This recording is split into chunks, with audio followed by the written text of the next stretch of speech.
Over the last several years, I have conducted interviews with a wide variety of individuals in and around Mesilla, Las Cruces, and the surrounding desert regions.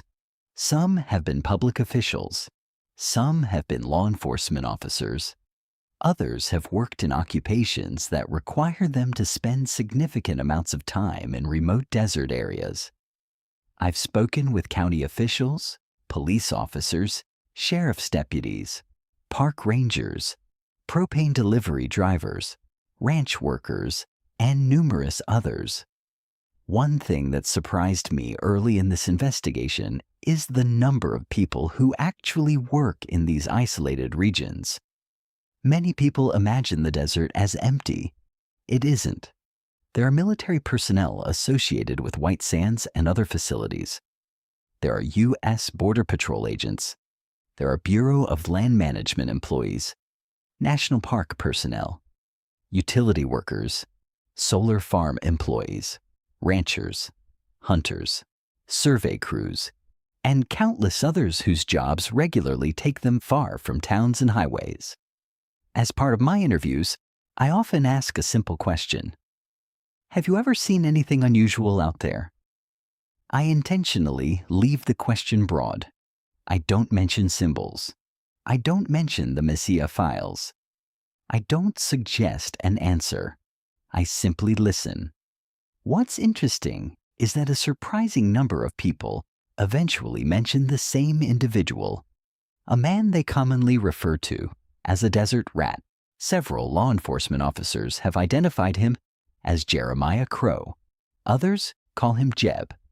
Many simply know him as the Desert Crow. The descriptions are remarkably consistent. An older man, usually seen alone, living somewhere in the desert, avoiding contact whenever possible, and yet somehow appearing almost everywhere. Several officers have told me they believe Crow possesses information, not theories, not opinions, actual information. One deputy suggested that Jeb has a reputation for finding unusual items and occasionally selling information to interested parties. Scientists have been mentioned. Researchers have been mentioned. Collectors have been mentioned.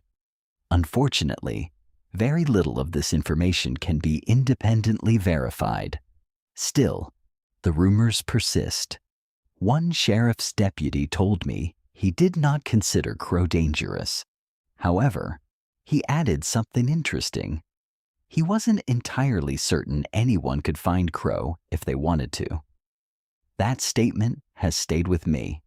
The same general story appears again and again. People claim to see Crow at a distance, sometimes near old mining areas, sometimes near abandoned roads, sometimes deep within regions few people visit. The sightings span a surprisingly large area. Reports extend from central New Mexico into portions of northern Mexico. Yet nobody seems able to predict where he will appear next, or where he lives, or how he travels. One county official offered a different theory.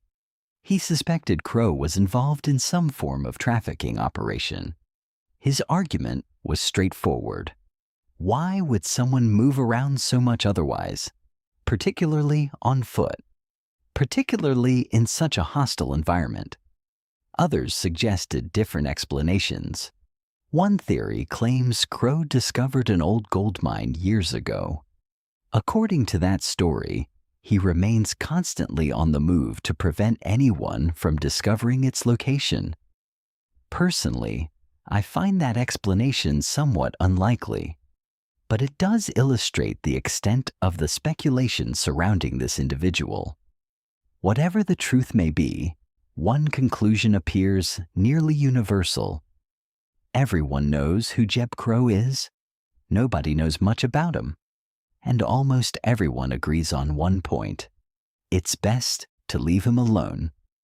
That level of agreement is unusual, especially among law enforcement personnel. As an investigator, I find that interesting. When dozens of unrelated people independently tell similar stories about the same individual, I pay attention. That doesn't mean the stories are true, but it does mean there's something worth examining. At this point, I have more questions than answers. Who is Jeremiah Crow? How does he survive in such isolated areas? Why does he appear across such a vast region? And perhaps most importantly, why do so many people believe he knows things he shouldn't know? My plan is straightforward. I intend to find this desert rat and, if possible, discover why he has become one of the most mysterious figures connected to the desert. This is TJ Clayton.